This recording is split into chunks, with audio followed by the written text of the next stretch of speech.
বসিরহাটের আল্লামা হযরতে মাওলানা রুহুল আমিন সাহেব রহমাতুল্লাহ আলাইহি পীরের আওলাদ পানি গোবরা বড় হাফেজ সাহেব কেবলা রহমাতুল্লাহ আলাইহি, একে ফজলুল হক সাহেব রহমাতুল্লাহ আলাইহি, ডক্টর শহীদুল্লাহ সাহেব রহমাতুল্লাহ আলাইহি, কুমড়ো কাশীপুর হযরতে আব্দুস সাত্তার সাহেব রহমাতুল্লাহ আলাইহি, শশীপুর হযরতে আল্লামা মুফতি গোলাম সরওয়ার সাহেব রহমাতুল্লাহ আলাইহি, হযরতে আব্দুল জব্বার সাহেব রহমাতুল্লাহ আলাইহি, রাজারহাট নিউ টাউন হযরতে মাহমুদ বখতিয়ারি রহমাতুল্লাহ আলাইহি, হাতিয়াড়া মাওলানা ইজহারুল হক সাহেব রহমাতুল্লাহ আলাইহি, মেটিয়াবু কানকুনি হযরতে হামিদ জালালি রহমাতুল্লাহ আলাইহি।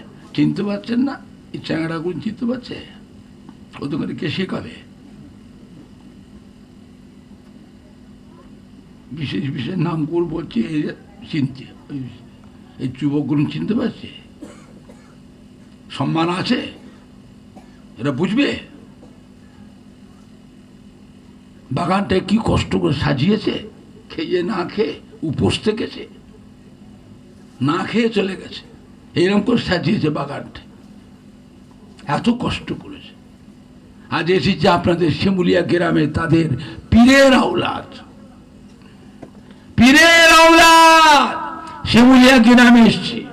সোনার মানিকরা, কলিজার টুকরা সন্তানেরা জনম দুঃখিনে কবরে শুয়ে তাদের কথা মনে করে কাঁদছে। আমাদের ছেলেরা, নাতিরা, পোতারা ওই মাহফিলটা যদি গিয়ে বসে, তাহলেও আমরা কবরে শুয়ে শিমুলিয়া গ্রাম থেকে আওলাদ হিসাবে, নাতি পোতা হিসাবে একটু নেকির ভাগ আমরাও কবরে শুয়ে শুয়ে পাবো।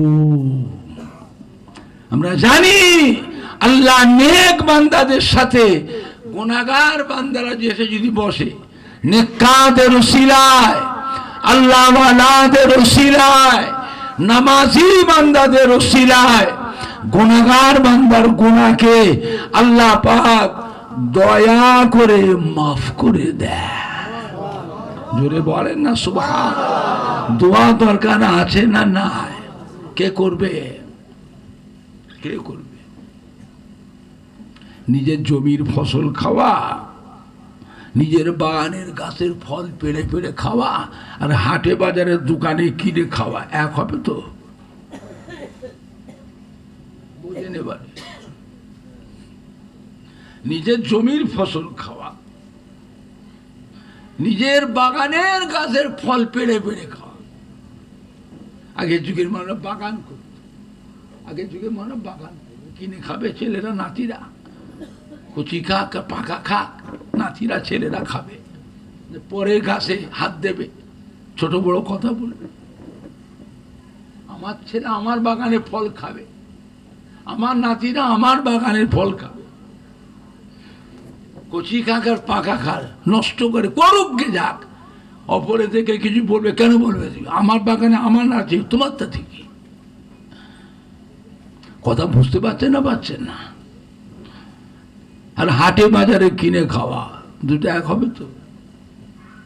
হ্যাঁ, দুনিয়ায় বাপ মায়ের দোয়া, দাদু জান নানা জান দাদি জান নানি জানে দোয়া, নাতি পোতাদের জন্য, সন্তানের জন্য আল্লাহ পাকের দরবারে কবুল হয়ে যায়। জোরে বলেন না। বাপ মা মৃত্যুর পরে দাদু জান নানা জান দাদি জান নানি জানে মৃত্যুর পরে কলিজা টুকরা সন্তানের দোয়া, নাতি পুতাদের দোয়া, বাপ মায়ের জন্য, দাদু জান নানা জান দাদি জান নানি জানের জন্য আল্লাহ পাকের দরবারে কবুল হয়ে যায়। এটা গ্যারান্টি।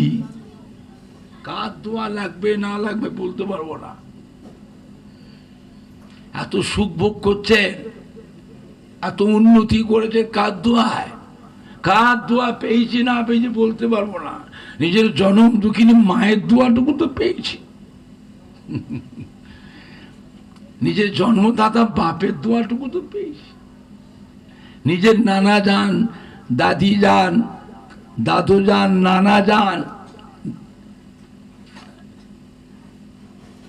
তাদের দোয়াটুকু তো পেয়েছি, নাকি এটা অস্বীকার করবে?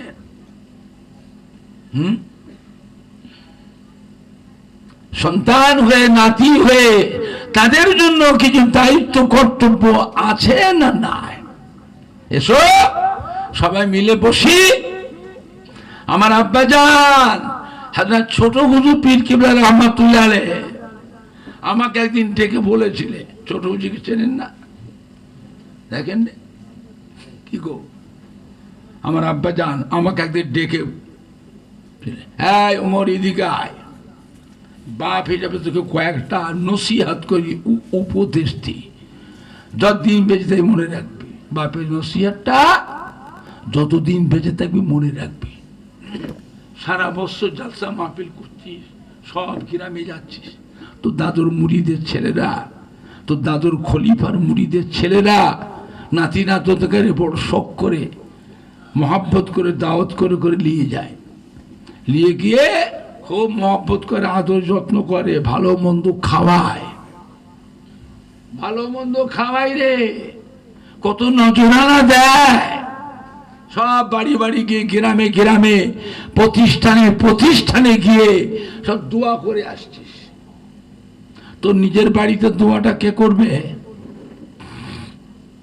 তুই তো সব বাড়ি বাড়ি গিয়ে দোয়া করে এসছিস, তোর নিজের বাড়িতে দোয়াটা কে করবে?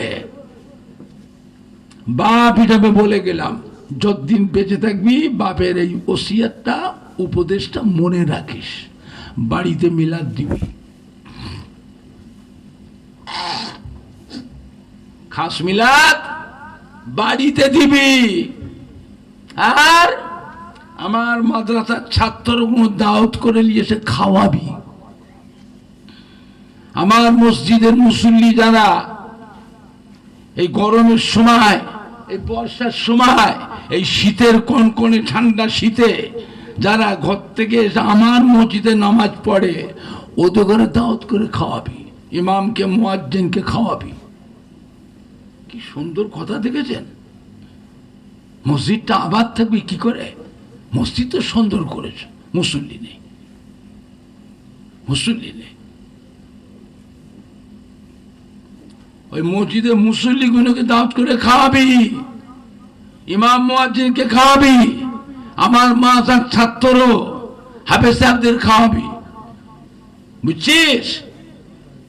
সব জায়গায় খেয়ে আসছিস, বুঝলি?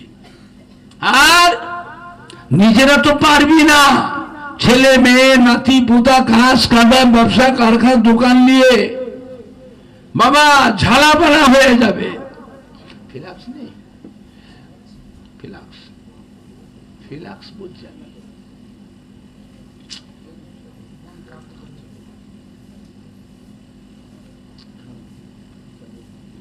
ইলি বাবা,